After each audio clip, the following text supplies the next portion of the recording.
João capítulo 11, ao versículo 35. Jesus chorou. Amém? Os irmãos podeis vos assentar. Queridos, a minha palavra nessa noite tem como tema as lágrimas de Deus. Amém? Queridos, quando Lázaro adoeceu, o texto bíblico ele nos diz que Marta, Maria, mandou imediatamente comunicar ao Senhor que Lázaro, a quem tanto ele amava, se encontrava enfermo. E nos diz o texto que os mensageiros enviados foram comunicar ao Senhor. Disseram: mestre, Lázaro, a quem o Senhor tanto amas, a quem tanto amas, se encontra enfermo. E o texto bíblico nos diz que Jesus, a partir do momento que ele ouviu aquela notícia, aquela mensagem, ele ainda demorou-se 2 dias no lugar aonde ele se encontrava. E é interessante observarmos que no momento que ele recebeu a mensagem, ele disse o seguinte: essa enfermidade não é para a morte, mas sim para a glória de Deus. Demorou-se 2 dias no lugar onde ele se encontrava. Após 2 dias retornou, e chegando em Betânia encontrou Lázaro morto, sepultado há 4 dias. E mediante essas informações eu queria fazer uma pergunta. O texto do versículo 35 nos diz que quando Jesus chegou, ele, contemplando o choro das pessoas que estavam ali presentes, ele chorou junto com as pessoas.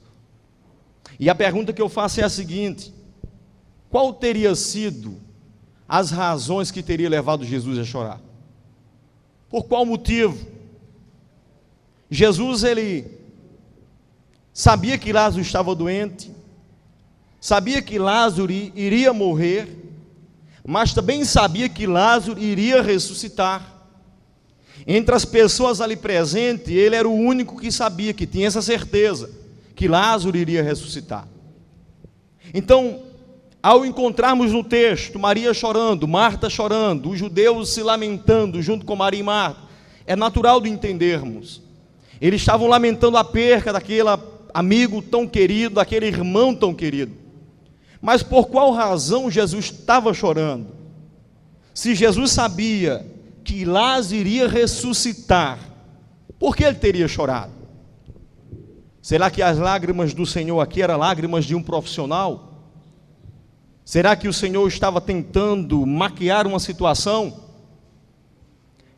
Será que o Senhor estava sendo um ator, atuando aqui, para que as pessoas percebessem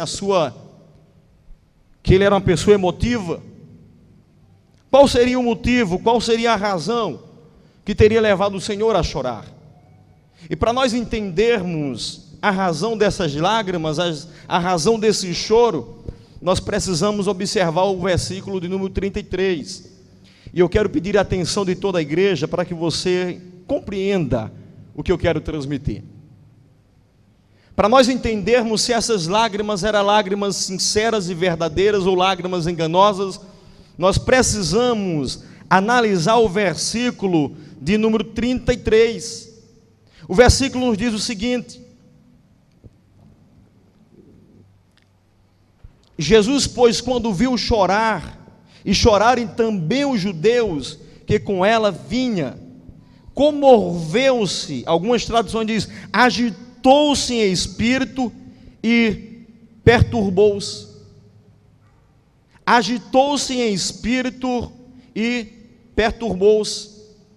Queridos, para nós entendermos, nós precisamos entender o seguinte aqui: o verbo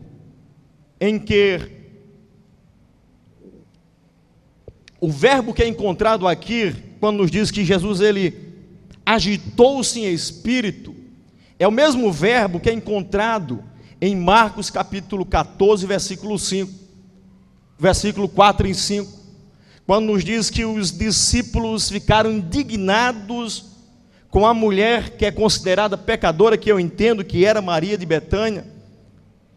Os discípulos, nos diz no capítulo 14 de Marcos, que eles ficaram indignados, porque aquela mulher trouxe um bálsamo caríssimo e teria derramado sobre o Senhor, e entendia-se eles que aquilo era um desperdício, já que o bálsamo era tão caro. O mesmo verbo que é encontrado aqui é o mesmo verbo encontrado ali. É também o mesmo verbo encontrado em João capítulo 13, no versículo de número 21. Quando Jesus estava reunido na ceia com os seus discípulos, e ele dizendo, nos diz o texto, que ele comoveu-se em espírito, agitou-se em espírito, e diz que entre um deles ali estaria o traidor, aquele que iria traí-lo. A ideia desse verbo aqui no grego, a palavra é tarasso, agitou-se. Essa palavra, na verdade, ela traz a ideia, não de perturbação emocional, mas sim de agitação, de ira, ou de ira-se, de indignação. Os discípulos se indignaram. Jesus teria se indignado no capítulo 3, versículo 21.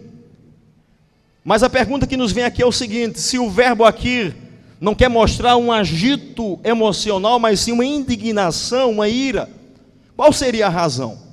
Por qual motivo Jesus teria se irado, teria se indignado? Se o contexto, tanto remoto como o posterior, anterior, vai mostrar que ele não, em nenhum momento ele sentiu ou criticou a atitude das pessoas ali. Então, porque o verbo aqui, ele passa-nos a ideia de ira, de, na verdade, indignação. A grande verdade é que Jesus se indignou. O verbo em grego mostra isso, no grego. Mas essa indignação, essa ira não foi contra as pessoas, mas sim contra o pecado. Jesus teria se indignado aqui, se irado, contra o pecado ou por causa do pecado, pelo fato do pecado ser o autor, a raiz de todos os males. As pessoas a quem tanto ele amava estavam sofrendo naquele momento por conta do pecado. E essa indignação foi contra o pecado, não contra as pessoas. Lendo esse texto, eu consigo entender melhor a frase que diz que Deus, ele ama o pecador, mas aborrece o pecado. É isso que acontece aqui. O Senhor, quando ele chega e contempla Maria chorando, os judeus chorando, a angústia, a dor penetrando, dominando aquelas pessoas, o Senhor se ira, se indigna contra o pecado. Ele começa naquele momento a ficar indignado contra o pecado, não contra as pessoas. E essa indignação faz com que, na verdade, o seu coração venha se encher de uma compaixão. O texto nos diz que ele agitou-se e comoveu-se no espírito. Essa indignação, a qual o Senhor sentiu naquele momento, fez com que o seu coração se enchesse de uma comoção, de um sentimento, de uma compaixão. Compaixão essa que fez com que, na verdade, ele sentisse a mesma dor que as pessoas ali estavam sentindo. Jesus, naquele momento, ele sentiu uma ira, e essa ira provocou um sentimento de compaixão tão grande, que fez com que ele sentisse a mesma dor, a mesma angústia, a mesma dor de perca que aquelas pessoas estavam sentindo. Naquele momento, na verdade, o Senhor, na verdade, sentiu também. Essa palavra que nos diz que ele comoveu-se, no grego é consternou-se. O Senhor foi dominado por uma compaixão tão profunda, que envolveu todo o seu ser. Eu estava dando uma olhada nessa palavra para os gregos, o sentido dela, e os gregos entendiam o seguinte: que quando uma pessoa era domada por um sentimento de compaixão, isso não envolvia apenas o coração, era algo mais profundo, que envolvia rins, fígado, intestinos, todo o ser. E isso, mais do que isso, aí habitava, era a sede das emoções. Então, para você entender o que aconteceu aqui, Jesus, na verdade, ele sente uma compaixão a tal ponto dele começar a sentir a mesma dor que as pessoas estavam sentindo naquele momento. Jesus, ele era especialista em atrair para si o sofrimento das outras pessoas. O texto bíblico diz que em certa ocasião Jesus ele ia passando e deparou-se com o cortejo fúnebre da viúva de Naim. E o texto nos diz que ele comoveu-se quando viu aquela situação, comoveu-se ao ponto de sentir a mesma dor que aquela mãe estava sentindo. É isso que acontece aqui. O Senhor, ele atraiu para si a dor daquelas pessoas, ele comoveu-se ao ponto dele sentir a mesma dor. Eusébio, um dos historiadores da igreja, em um dos seus livros, História Eclesiástica, ele disse o seguinte: ele diz que Jesus era como um excelente médico, que a fim de curar os enfermos, examina o que é repulsivo, trata de úlceras, e ele mesmo ceifa dores provenientes de sofrimentos dos outros para si. Ou seja, Eusébio queria dizer o seguinte, que o Senhor, ele não só trata aqueles que estão enfermos, mas ele tem o poder de atrair para si o sofrimento, a dor das outras pessoas. Jesus, na verdade, ele se indignou-se contra o pecado, e essa indignação fez com que gerasse uma comoção, um sentimento, uma compaixão tão profunda, que a dor que as outras pessoas estavam sentindo naquele momento, essa dor passou a ser a sua própria dor. Então, nós entendendo esse versículo 33, nós entendemos que as lágrimas que Jesus chorou no versículo 35, não foi lágrimas de um profissional, não foram lágrimas de um ator contratado para chorar no culto, no velório, como existia essa prática anteriormente. A grande verdade é que o Senhor, ele se comoveu em lágrimas naquele momento, porque ele começou a sentir a mesma dor, o mesmo sofrimento que aquelas pessoas estavam sentindo. O Senhor, na verdade, ele foi domado, invadiu por completo o seu ser. O versículo 35 só diz o seguinte: Jesus chorou. E é interessante nós fazermos uma observação nesse versículo 35, porque o versículo, ou melhor, o verbo encontrado aqui, ele é diferente do verbo que é encontrado no versículo 33.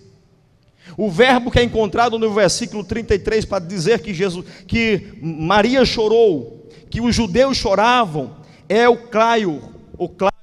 A pronúncia não tem tanta importância, já que o grego é um grego muito antigo e não serve para você se comunicar hoje. Mas se você observar, o verbo encontrado aqui para chorar não é o mesmo verbo do capítulo 35, do versículo 35. O verbo aqui é o claio, que nos dá a ideia de chorar ou de choro por lamento. Isso quer dizer que Maria chorou, os judeus choraram, mas choraram de lamento. O verbo encontrado no versículo 35, para mostrar o choro do Senhor, em todo o Novo Testamento, somente aqui ele aparece. Em muitos momentos você vai ver Jesus chorando, como você lê Lucas capítulo 19, versículo 41.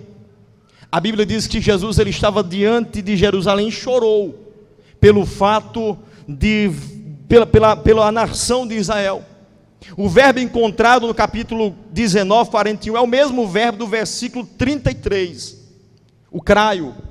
Mas quando agora nós chegamos no versículo 35, o verbo aqui que expressa esse choro, não é mais o craio, a palavra grega, claio, não é mais um verbo que demonstra lamento, choro, mas é um verbo diferente. O verbo aqui encontrado, na verdade, ele não tem como objetivo mostrar lamento, ele é um verbo mais profundo, e como eu disse, em todo o Novo Testamento, somente nesse pequeno versículo, esse verbo aqui aparece. E sabe qual é o objetivo aqui? Sabe o que é que esse verbo nos transmite, a ideia? Aqui não era um choro por lamentar alguma coisa. Marta estava chorando porque tinha perdido seu irmão. A viúva de Nair estava chorando porque tinha perdido o seu filho. Era um choro provocado por alguma perca. Mas o verbo aqui nos dá a entender que o choro de Jesus não era um choro provocado por uma perca. A ideia do verbo aqui era que Jesus estava totalmente dominado por uma comoção tamanha, pelo amor puro e sincero, pelo fato de ver o sofrimento das pessoas a quem tanto ele amava. Então a ideia desse verbo aqui é isso, é mostrar o amor puro e sincero do Senhor, é mostrar a compaixão verdadeira e íntima do Senhor para com sua igreja. E sabe o que é interessante observarmos? É que esse verbo, somente aqui ele aparece para mostrar esse amor verdadeiro, esse amor puro do Senhor. E mais do que isso, esse verbo, ele é um verbo do passado auristo. O que é que isso quer dizer? Isso quer dizer que esse verbo aqui, do versículo 35, é um verbo que quer mostrar o seguinte, que aconteceu esse fato, Jesus chorou, mas é um fato sim, mas não é algo contínuo, não pode acontecer mais. Ninguém mais pode chorar como Jesus chorou. É um fato, aconteceu realmente, mas não é algo que outras pessoas possam imitar, não é algo que outras pessoas possam chorar da mesma maneira, não. O verbo aqui nos mostra que aconteceu, mas não pode continuar acontecendo, porque ele é um verbo do passado auristo. O que é que eu entendo com isso, meus queridos?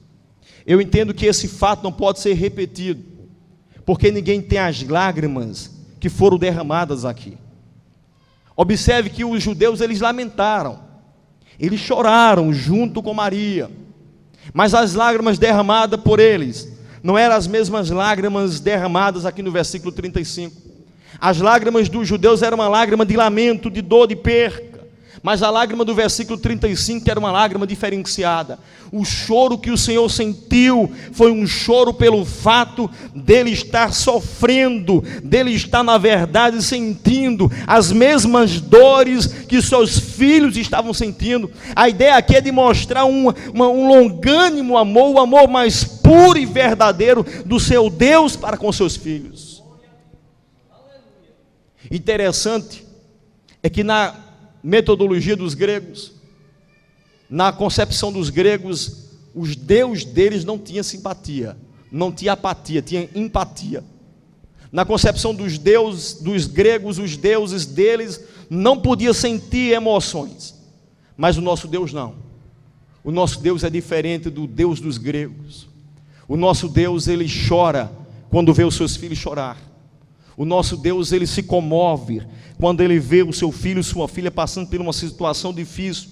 Ele entra na situação, ele atrai para si a mesma dor, o mesmo sofrimento, ao ponto de a dor do outro ser a sua própria dor.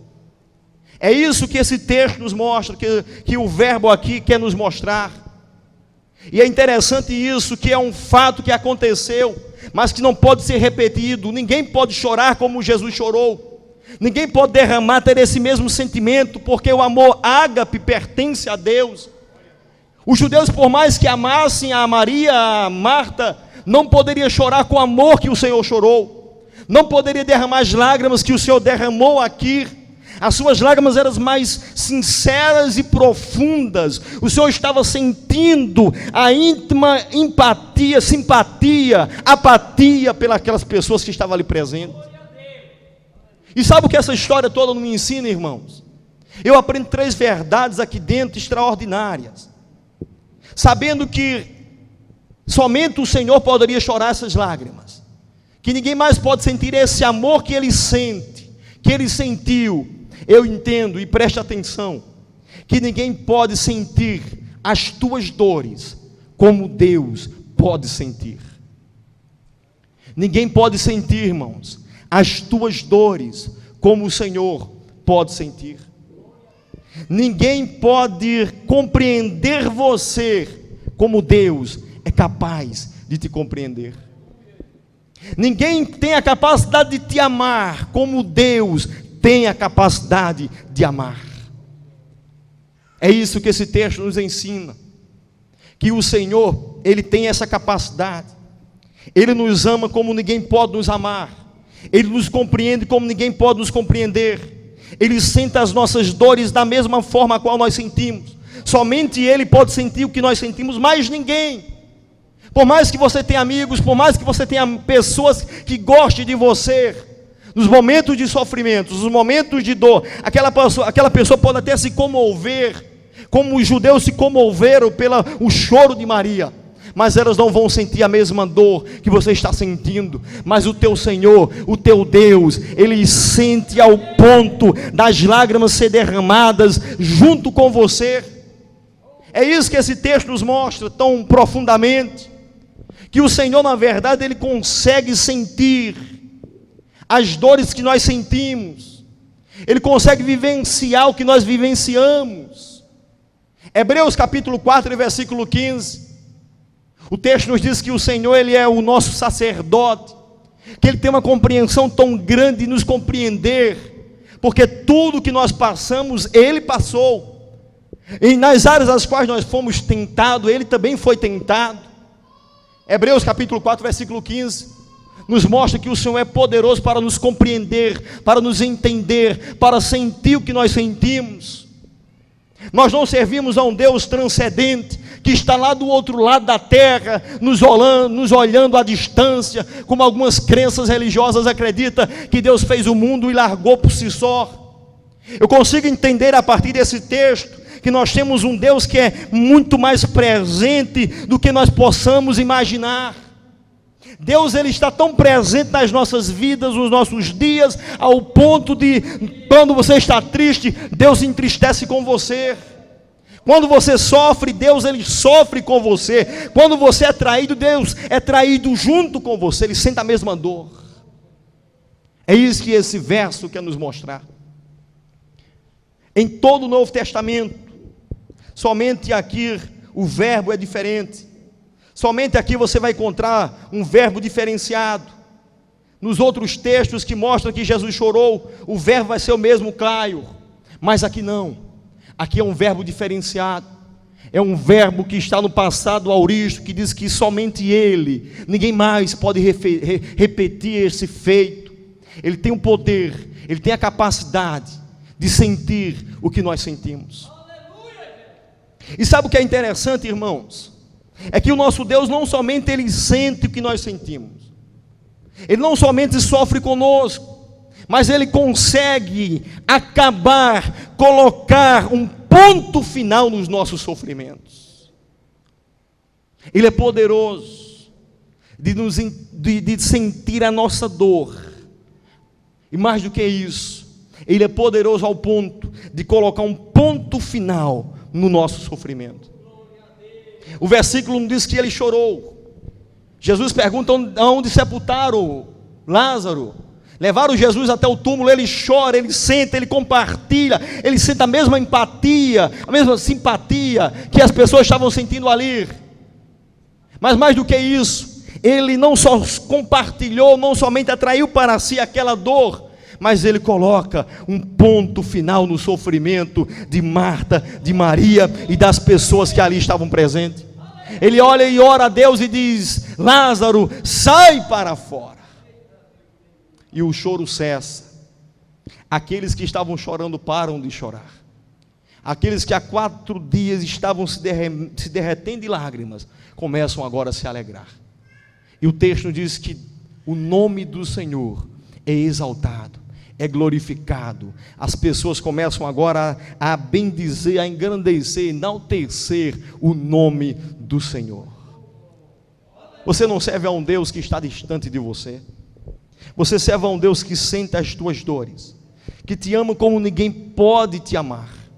A Bíblia diz que Ele nos amou ao ponto de dar o seu único filho, para ser crucificado numa cruz, por mim e por você. O profeta Isaías nos diz que Ele foi triturado, foi massacrado, mas mesmo assim não retrocedeu.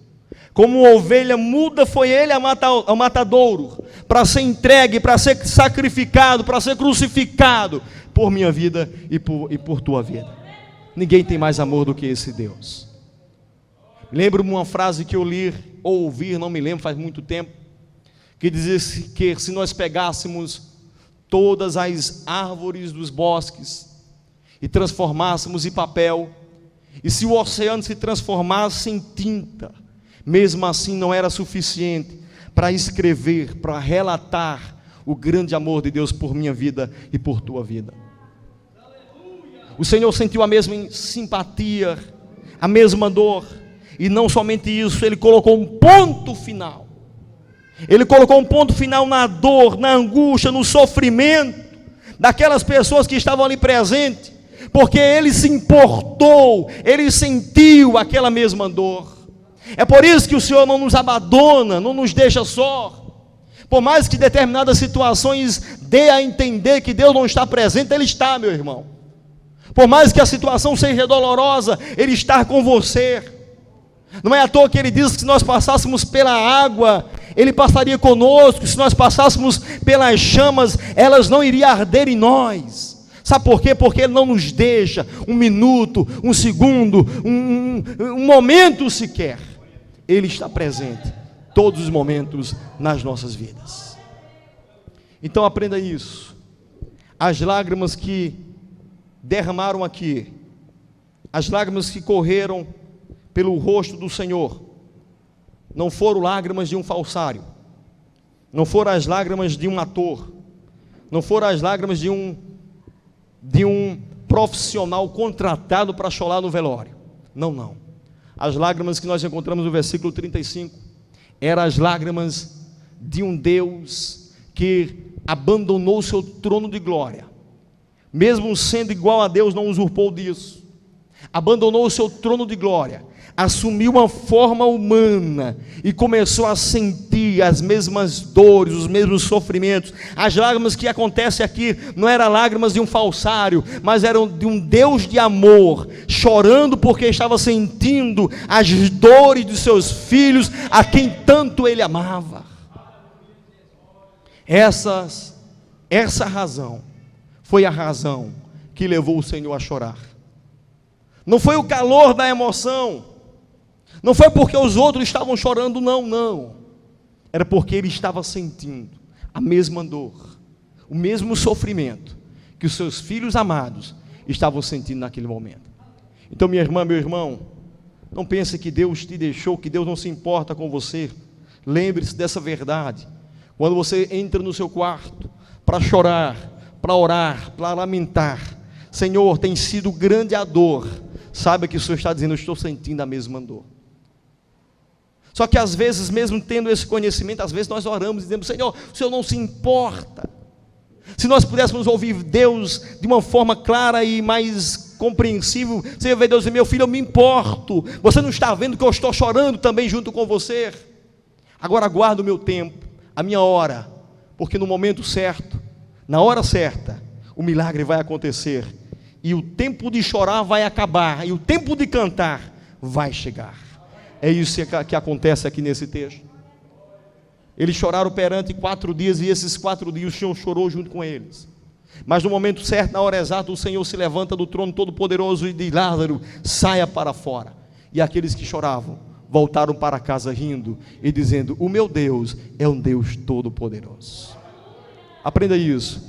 Deus não te deixa só um segundo sequer. Ele não é um Deus transcendente, Ele é um Deus emanente. Ele está contigo todos os minutos, todos os segundos, os quais você não imagina. Ele está com você. É por isso que a palavra diz, o Senhor disse: olha, eu vou para o Pai, mas vos mandarei um consolador. A palavra no grego é paracleto, aquele que está ao lado.